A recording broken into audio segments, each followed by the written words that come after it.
2022 has been a weird year, hasn't it? The usual trends are completely unreliable. Pricing doesn't make any sense. Offers are absolutely insane. It's just a weird year. So, naturally, when the breakneck speed of the market comes to a screeching halt, that feels weird too. And maybe it's not a screeching halt, but when the breakneck speed slows down, it's almost like we don't know what to do with ourselves, isn't it? I've been in real estate for so long that I can remember when listings were on the market for 60 days before you could expect an offer, sometimes even longer. Having a listing on market for 10 days and being worried about it seems a bit ridiculous, but that's 2022 for you. Whether or not you've already experienced your listings being on market for a little bit longer than the normal day or two or a couple of days for an offer review period, we should consider being prepared for the situation where our listings are on the market for a little while.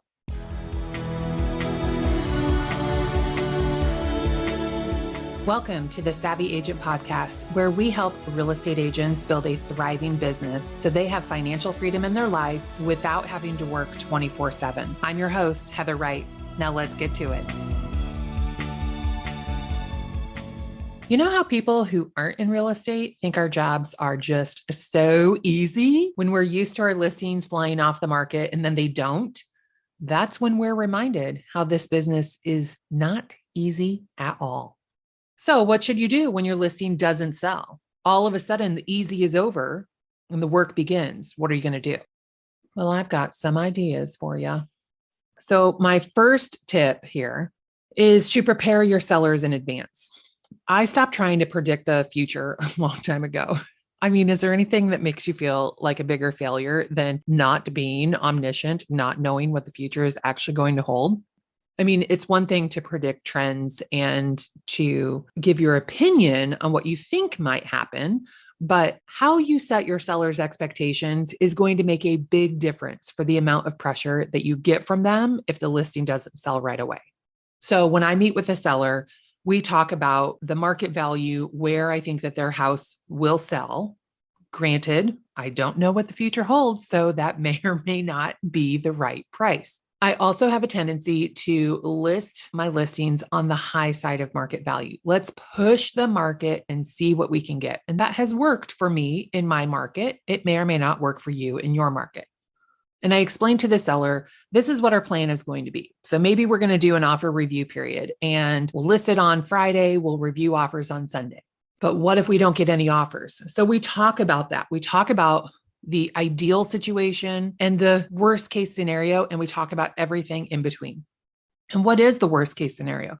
The worst case scenario is, well, if we don't get any calls and we don't get any showings, the market is rejecting us at the price that we have offered the listing at because the value of the home doesn't match the price.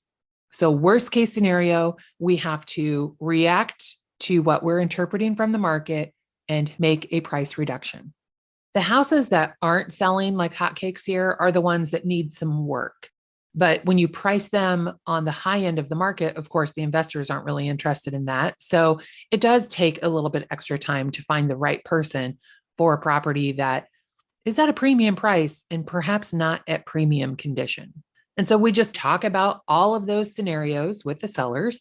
Then starting the second week that they are on the market, we have a listing service report that my assistant puts together. So it's just a spreadsheet where she tracks how many times their listing was sent out via the MLS on an automated email alert. Anytime we can get a number from a report, she tracks it. You know, how many people viewed the house on Zillow? How many people viewed the house on Realtor.com? Those are the two big websites that have pretty big numbers.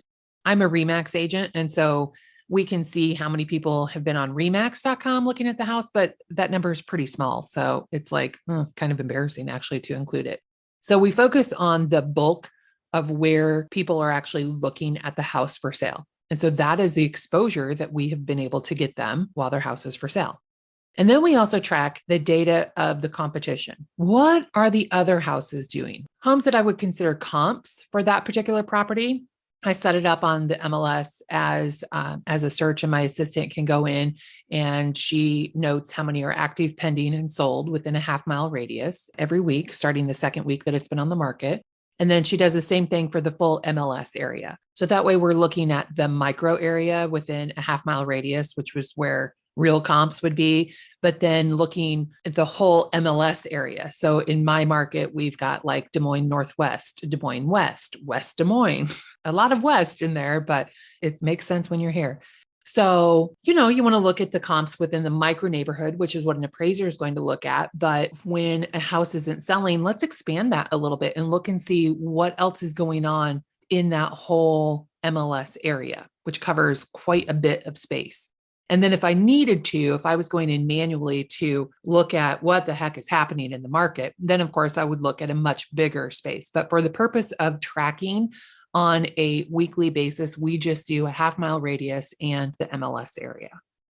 And so then we interpret that data. Did every other listing that come on the market this week sell and yours didn't? Well, that says something, doesn't it? Are there 3 listings that were listed the same time or maybe even before and they're still on the market? Is maybe nothing else selling? Is it the neighborhood or is it the MLS area? Is it market wide or is it just in that micro market? When we track the data, those are conversations that we can have and we can easily tell this story. It supports one of my favorite things that I like to say to my sellers: let's make decisions based on fact and not feelings. So that also helps when I say, okay, look, we've given it a college try and buyers are not biting at this price. So here's my recommendation based on this data of lowering the price. It also helps to be in tune with the market. Things are weird right now. Buyer fatigue, increased interest rates. There's just not enough homes for all the buyers. There's world concerns, politics, war in the Ukraine, COVID. There's so much going on. Then what's happening seasonally in your market? We usually have a slight slowdown when the weather is really nice. It used to be that the summer slowdown happened in June, but in the last couple of years, it seems to start around Mother's Day and graduation. So people are really distracted with everything that's going on. May is an incredibly busy month. June is super busy too, and the weather is really nice. In Des Moines, we have winter, and winter lasts forever. And so when the weather is nice, people are just not interested in real estate. They're interested in soaking up the sun. So what are the trends in your market? If you're brand new, you might need to chat with your broker or find an experienced agent to help you be aware of the trends that they've identified. Because the trends in my market are probably not even the same 2 hours away from where I live, let alone 2 states away. We talked a little bit about market data when, I was just talking about the listing service report that we do, but what else is happening with the competition? Other active listings in your market, are they selling or not? You can call those agents, pick up the phone and call them and see what you can find out. Agents love to talk about their listings. And when you give them that opportunity, they'll tell you so much. So then if you get some good information, you can share that with your sellers. So that way you're providing real information and not just feelings. I feel like the market is slow right now versus the market appears to be slow. And here's why I know that. Here's the data supporting that. And also I spoke with these 3 other agents and this is what they're experiencing. So Mr. and Mrs. Seller, you're not alone. Real estate agents are great sources of information that you can collect and turn that into data. For example, last summer, it was in September, so it was still technically summer. I had a foreclosure listing that I thought was priced pretty well. Of course, it was on the high end of the market, but I still thought it was a good deal. And then it didn't sell. So, feedback has been really hard to get. Number one, because agents are really busy. So they're doing their thing. They don't necessarily have time to give feedback to us. And number 2, houses are selling so freaking fast. Why would they bother? Who's using that feedback when their house sells in a day or 2 anyway? So I think they've just kind of gotten out of the habit of giving feedback because of what's going on in the market.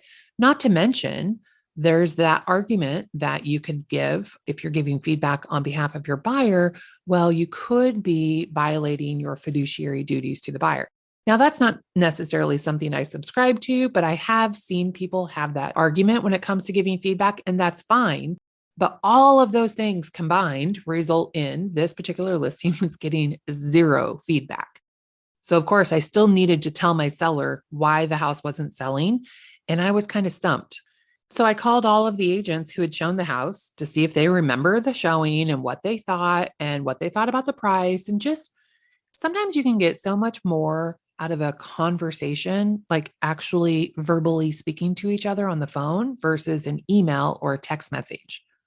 And maybe they didn't really have anything good or bad or anything to say about the house, but what happened to their buyer? Did their buyer end up purchasing something? Where at? What did they get? Oh, did they decide not to buy at all? Did they decide to buy a townhouse instead of a house? There's so many different things, but finding that information out was really helpful in sharing with my seller. Here's what I'm doing to try and get your jalopy of a listing sold, because it was a foreclosure and it was in bad shape. I think they had chickens in the basement. It was crazy. But also, here's what's going on in the market based on what I'm hearing from agents with their feet on the street. And then there were other listings in the same neighborhood within that micro area, and some were sold, some were not sold. And so I just called all of those agents to say, hey, what was your experience? If it was under contract, do you know what kind of person? Was it an investor that bought it? Was it a buyer? It's been a few months, so I don't know exactly what questions I asked on those phone calls, but just talking to people like, hey, I see that we have a listing in the same neighborhood and mine hasn't sold. And I see yours hasn't sold either. And I was curious if you had any idea what's going on. And so it builds that camaraderie. And a nice side benefit is you also develop good relationships with other agents that might benefit you when you're negotiating on a house in the future. It's also entirely possible that your price is just too high. Of course, everything can be fixed with a price adjustment. You probably did a lot of work coming up with your price, and you don't want to give in so quickly. Somebody just asked this question the other day. Help me, my listing has been on the market for 10 days and it hasn't sold, and it's my first listing and I just don't know what to do. Okay, well, chill out. 10 days isn't really that long. Let's talk about what have you done everything you possibly can? Have you done this? Have you done that? Maybe it's the price. No. The price is good.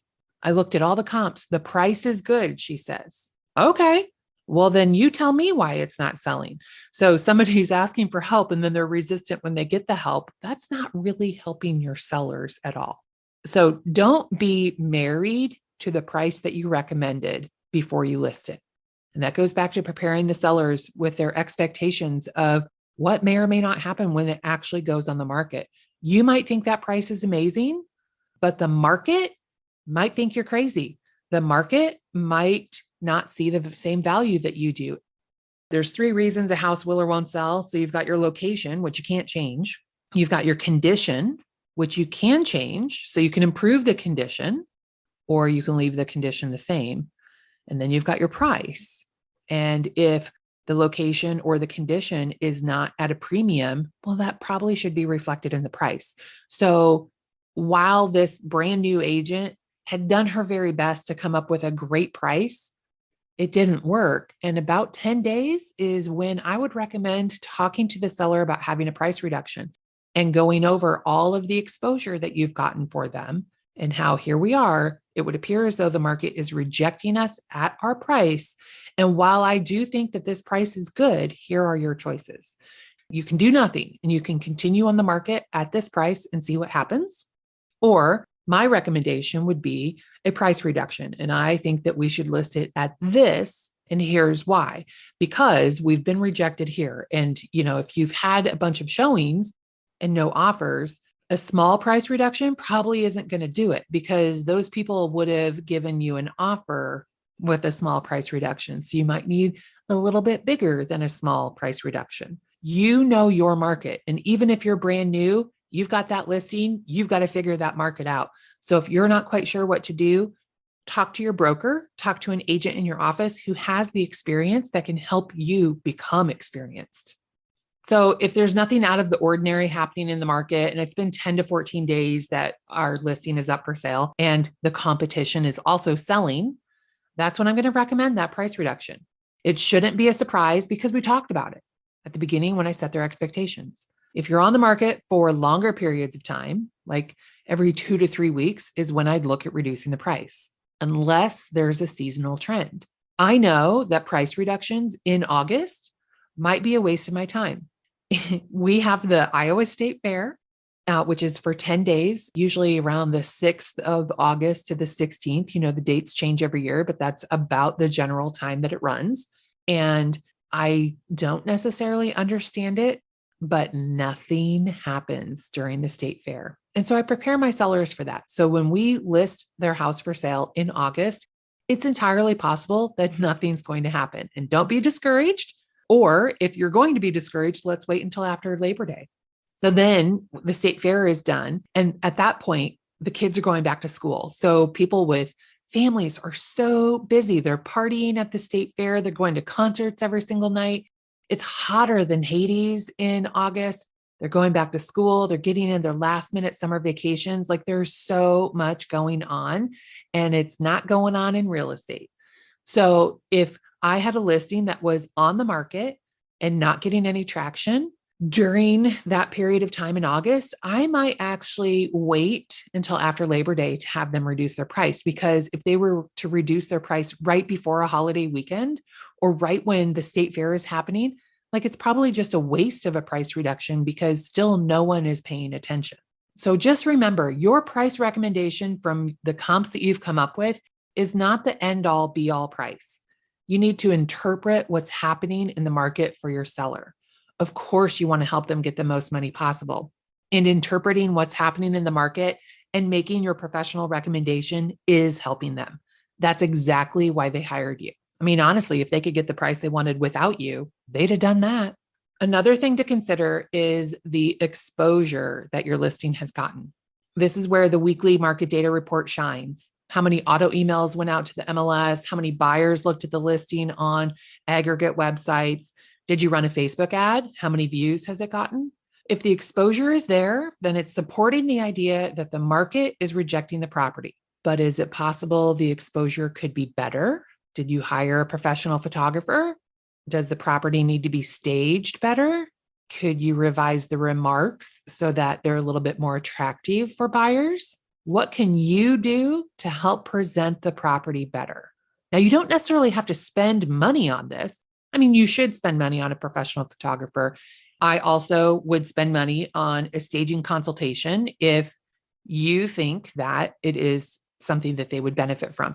Not every house needs to be staged because a lot of people just have it decorated really nicely, but that it's been on the market for a couple of weeks and you can't figure out any other reason, it might not be a bad idea to bring a staging consult in to tell you what they think. Sometimes an outsider's viewpoint brings to light some issues that you couldn't see because sometimes it's hard to see the forest for the trees. So what can you do to help present the property better? Another thing to consider, what does the seller need to do to help the property present better? Do they need to make some repairs? Is there something they could do to improve their curb appeal? Do they need to clean? Put that back on them. Sure, the market might be hot, but it's not so hot that your dirty rundown house is going to sell for a primo price. So put that back on the sellers. Ideally, this would be done before your photographer comes out. Sometimes it doesn't happen that way. Sometimes you have to have the seller make their adjustments and then take new photos. So you do end up spending more on photos. And then you have to start your marketing over. But maybe you can get that price reduction to sweeten the pot. The last few years, we have been spoiled with the speed of which homes have been selling. But having a house sit on the market gives you the opportunity to sharpen your marketing skills, improve your value to your seller. So don't be afraid to dig deep and interpret the market and provide them the information that they hired you for to help get their house sold. What other tips do you have for navigating a shifting market and helping sellers stay sane when their house is on the market for a little longer than normal? I'd love to hear. Email me at podcast@savvyagent.co.